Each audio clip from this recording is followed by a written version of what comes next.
Like the video, subscribe to the channel, and turn on those notifications. And once you're done, leave a comment down below and I just might end up responding.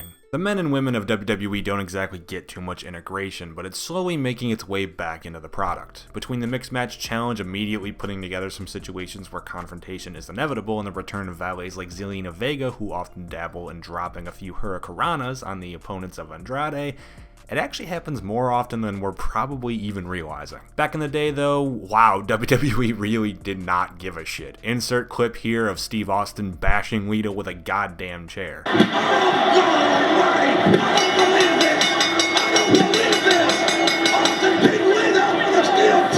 I'm D Wicken. Let's go through the intergendered history of WWE and list off the 10 best man versus women matches we've ever seen, and yes, immediately put an asterisk by this title. Number 10, Stephanie McMahon versus Vince McMahon. The classic. Stephanie McMahon, yes, indeed, once wrestled her own father. But wait, there's more. It wasn't just any old SmackDown match, it was live on pay-per-view. But wait, there's more, because it wasn't just any old pay-per-view match. This rivalry was hot enough to warrant an I Quit match. Alright, okay, let's strip away the fact that we all know the McMahon family is fucking crazy and just look at a regular family. Think of a stereotypical dad, a regular suburban father with a happy wife, son, and daughter. Now imagine for a quick second that this traditional happy dad decided to fist fight his daughter and anything was allowed, and the only way either of them could stop fighting was verbal submission. Do you maybe now see why this is batshit insane? Do you also see why I immediately put an asterisk by that title? Yeah, this is gonna be an interesting one. I mean, we have to say that Mr. Man's got a lead pipe around his daughter's throat. There's nothing anybody can do. Number 9, Chyna versus Jeff Jarrett. Oh, this is gonna be good. Chyna may have a hard time standing up the figure 4.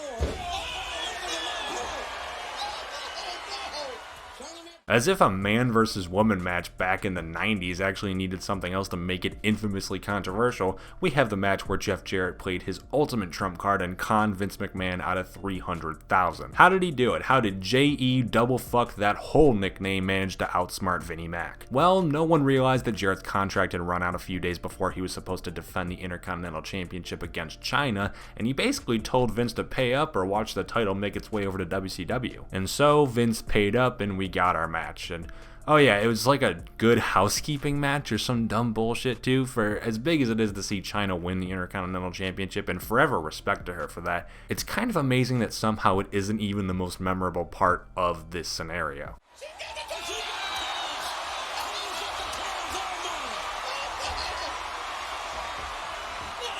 Number 8, Nia Jax versus Dean Ambrose. Okay, this wasn't actually a match, but the fact that it was and still is circling around the rumor mill as a potential WrestleMania matchup warrants it being on this list to me. Well, we haven't gotten an actual match. We had quite the interesting pair of confrontations. First off, we have Dean Ambrose staring down Nia Jax before Tamina comes in from the side and wants to give a distraction. Then Nia fucking pummels the guy. Like, yeah, this may be 2019, but outside of a match and with no real reasoning, like unnecessary women shaming or whatever they normally do to explain why there's something intergender happening, it's just insane. It's pretty fucking wild to see this kind of thing happen. The only other interaction was some dumb bullshit where Dean was like, Nia, you're into me. It was weird. Also, did I mention that the current plan is supposedly these two at WrestleMania? Oh, from behind, Nia! Making a nasty habit out of this. Number 7, Stephanie McMahon versus Brock Lesnar. Oh my god. I mean, just for the namesake alone, Stephanie McMahon versus Brock Lesnar. Gee, there's a WrestleMania rematch worthy showdown. He's a lunatic. Wait a minute, Stephanie! Driven into that barricade. Number 6, the 2019 Royal Rumble. Of course, how could we possibly forget all the Rumbles where women entered? Despite the fact that by this year the Women's Royal Rumble was already a thing, Nia Jax took it upon herself to ensure that not only was she in the Men's Royal Rumble match, but that R-Truth wasn't. Poor Truth, he just won the Mixed Match Challenge and himself the number 30 slot in the Rumble, and this is what he got. Fucking rip R-Truth. What the hell is Nia Jax doing? The irresistible force, Nia Jax attacking R-Truth!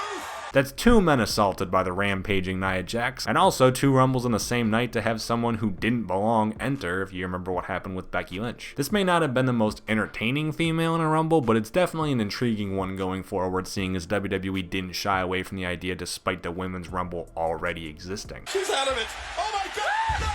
KO out of nowhere! What the hell is happening?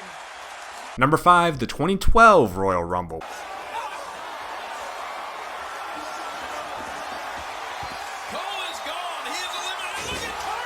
We jump back 7 years to find the last instance of the female entering a men's Royal Rumble, and this one was also pretty intriguing, but for a very different reason. For strict WWE watchers who don't know anything about the rest of the professional wrestling world, Karma's time in WWE had to be one of the most confusing eras for anyone watching the product. During 2011, in the peak of the Divas era, mind you, WWE brought in TNA's Awesome Kong, a very large black female wrestler known for her incredible power. As WWE were still basically hiring models that could barely play a sport if they tried, this was unprecedented. She was hyped up and fear was put behind her name, making her seem like a true monster in the female division, something that just didn't happen back in the day. And then she cut a promo announcing her pregnancy and that she was taking a leave of absence. Then, she never came back, except for this. A surprise entrance in the 2012 Royal Rumble and a moment to scare the absolute shit out of Michael Cole is all we ever saw of Karma in WWE. Wow!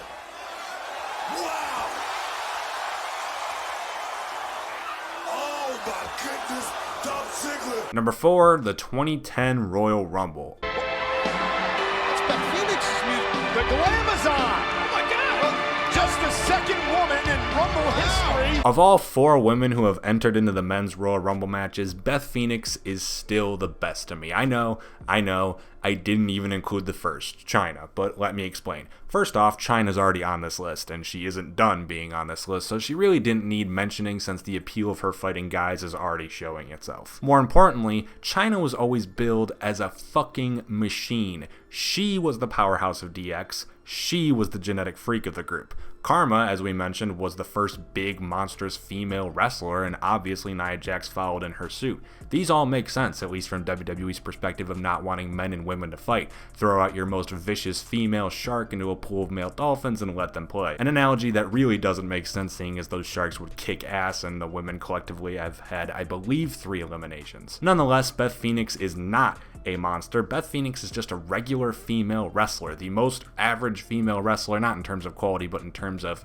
stature and just build and stuff like that, of the 4. And for that, I think her inclusion in the 2010 Royal Rumble is truly the most special. Plus, that Great Khali elimination is the best thing a woman ever did in any Royal Rumble, men's or women's. Why does Khali get all the good stuff? Oh my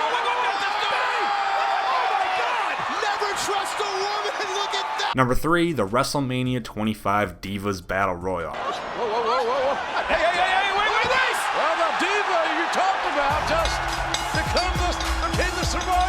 Alright, I get that I could be getting shit for, this is best man versus women matches, and I threw down 3 Rumbles in a row, despite the fact that I actually did back each one up. I do get how there could be some flack for it. This one, though, this Battle Royal, I really don't think you could even argue, because a fucking guy won it. In a similar vein as before, but with a slight twist, we have a single male dressed up as a female going up against a crowd of women. Santino Marella, dressed as his sister Santina, successfully won the WrestleMania Battle Royal designed to celebrate the history of women in wrestling. Let that sink in. Santina? I'm Santino Marella's twin sister from Italy. Yay! Number 2, Heath Slater versus Lita. It is Lita! The greatest high-flying diva of all time! A 4-time women's champion! I know a Heath Slater getting shat on storyline can only be so good, but I was a kid when this was happening on TV, and I fucking loved every second of this story. So you know what? Fuck out of my face, it's the number 2. In the lead up to the 1000th episode of Monday Night Raw, Heath Slater went out and challenged a WWE legend every single week, and over those weeks, the one-man band picked up losses against guys like DDP, Vader, Sid. He picked up a win over Doink the Clown, But I digress, that was his only win. Week after week, male after male competitor from the old days came out, but no one expected a girl to ever show up. Not until Lita made her way to the ring, had the APA help destroy Slater, and landed a picture-perfect, beautiful moonsault. This was badass. Yeah. Oh, look at this! Moonsault from Lita! Cover! Can I say it? Yes!